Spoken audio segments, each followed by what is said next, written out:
সম্মানিত ভিউয়ার্স, কেমন আছেন সবাই? আশা করি আল্লাহর রহমতে ভালো আছেন, সুস্থ আছেন। আপনাদের সাথে আমি রয়েছি মোহাম্মদ রাশেদ মুশারফ, শিক্ষক নিবন্ধনধারী, কারিগরি শিক্ষা ও trade instructor, Itna Nurpur DD Madrasa, Itna, Kishoreganj. সম্মানিত ভিউয়ার্স, আপনারা দেখছেন রাশেদ এডুকেশন টিভি।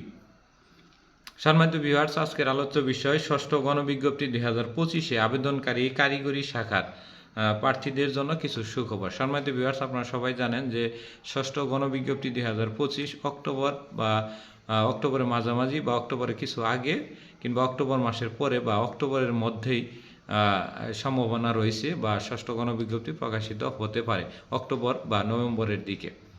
তো এই গণবিজ্ঞপ্তিতে শুধুমাত্র যাদের সার্টিফিকেটের মেয়াদ 3 বছর রয়েছে এবং 16 এবং 17তম যে সকল শিক্ষক নিবন্ধনধারী ভাই ও বোনেরা রয়েছেন, বেশি সম্ভব তারাই শুধুমাত্র আবেদন করতে পারবেন। তো যারা এই আবেদন করবেন এর মধ্যে একটি বৃহৎ অংশ হলো মাধ্যমিক উচ্চ শিক্ষা অধিদপ্তর মাউসি এবং সবচেয়ে কম একটি অংশ হলো কারিগরি শিক্ষা অধিদপ্তরে এসএসসি ভোকেশনাল, দাখিল ভোকেশনাল বা বিএম ভোকেশনাল শাখার ট্রেড ইনস্ট্রাক্টর, সহকারী শিক্ষক কিংবা প্রভাষক যারা বাংলা, ইংরেজি, গণিত, সাধারণ জ্ঞান বা সামাজিক বিজ্ঞান, শারীরিক শিক্ষা, প্রভাষক, টেক, নন টেক বা ট্রেড ইনস্ট্রাক্টর পদে চাকরি করবেন।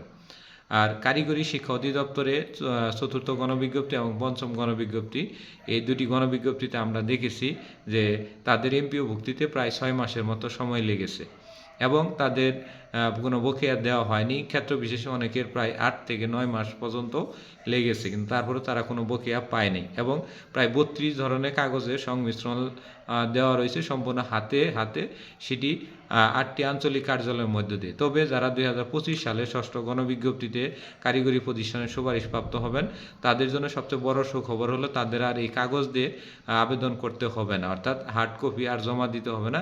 এখন থেকে শুধুমাত্র অনলাইনে বা টেমিস সফটওয়্যারের মাধ্যমে কারিগরি শিক্ষা অধিদপ্তরের একটি সফটওয়্যার যেটির নাম হলো টেমিস সফটওয়্যারের মধ্য দিয়ে আপনারা অনলাইনে আবেদন করতে পারবেন এবং ষষ্ঠ গণবিজ্ঞপ্তিতে বকেয়া দেওয়ারও একটি বিশাল সম্ভাবনা রয়েছে, যে ক্ষেত্রে এমপিও নীতিমালাটা আবার পুনরায় বা 25 সালের মধ্যে সংশোধন করতে পারে।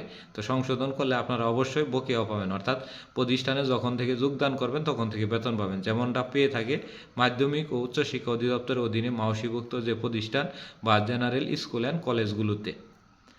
তারা কিন্তু যোগদানের সাথে পরবর্তী বকেয়া পায়, কিন্তু মাদ্রাসা এবং কারিগরিতে এই পদ্ধতিটা নাই এবং কারিগরিতে সম্পূর্ণ অ্যানালগ পদ্ধতি।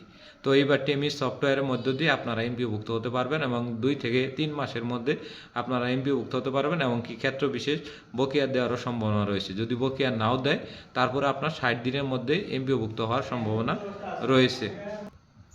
তো তারা আবেদন করতে পারবে। এটা হলো আপনার এই যে অনলাইন আবেদনটা এবং তারা অতি দ্রুত বেতন পাবে। মানে এটি কিন্তু আপনাদের জন্য শুধুমাত্র এমপিওভুক্ত না, পরবর্তীতে আপনারা যখন উচ্চতর গ্রেড পাবেন তখন অনলাইন আবেদন করতে পারেন, দ্বিতীয় উচ্চতর গ্রেড পেলেও অনলাইন আবেদন করতে পারেন। এমনকি আপনার ইন্ডেক্স বাতিল বা ইন্ডেক্স অ্যাড করা বা অন্যান্য সকল সুবিধা কিন্তু অনলাইন যুক্ত হচ্ছে, যেটি কারিগরি শিক্ষা অধিদপ্তরে আগে ছিল না। যেটি ষষ্ঠ গণবিজ্ঞপ্তি 2025-এ যারা কারিগরি শাখায় যুক্ত হবেন এটি তাদের জন্য একটি বিরাট সুযোগ রয়েছে। এর পাশাপাশি কারিগরি শিক্ষার যে বৈষম্যগুলো রয়েছে এগুলো আস্তে আস্তে এগুলো আপনার জেনারেলের মতোই হওয়ার চিন্তাভাবনা রয়েছে এবং জেনারেলেও যদি বদলি প্রক্রিয়া চালু হয় এবং তারপরে আপনার কারিগরিতেও বদলি প্রক্রিয়াটি চালু অতি দ্রুত হয়ে যাবে।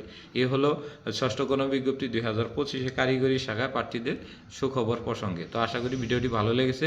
যদি ভিডিওটি ভালো লাগে তাহলে অবশ্যই লাইক করবেন, শেয়ার দিবেন। ধন্যবাদ সবাইকে।